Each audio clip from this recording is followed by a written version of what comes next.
Pathological demand avoidance, just the same thing as extreme anxiety.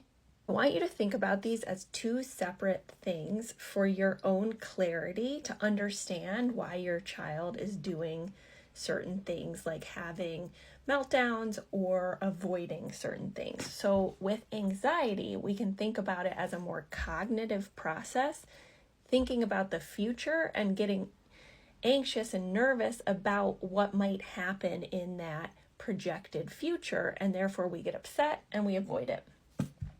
For a PDA child, they might not have anxiety or any future-oriented thoughts about something, but they might be avoiding it because they are perceiving that you are putting yourself above them or trying to make them do it, which is a subconsciously perceived loss of autonomy and equality, which makes them go into fight or flight, freeze or shut down, and then they have a meltdown or they avoid it.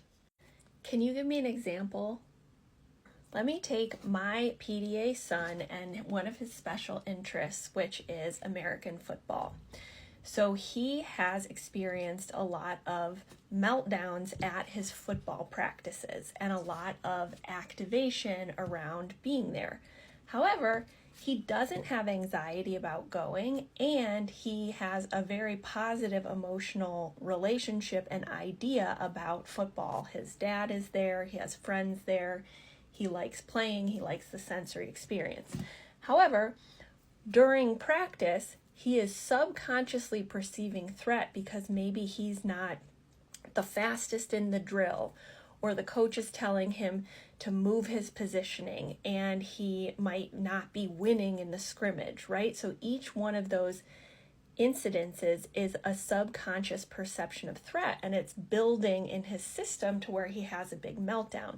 However, he is not anxious about football and happy to go the next day, but it's during the football practice that he is perceiving these losses of autonomy and equality, which is distinct than future-oriented thoughts towards something that is making you nervous or anxious and you're trying to exert control over.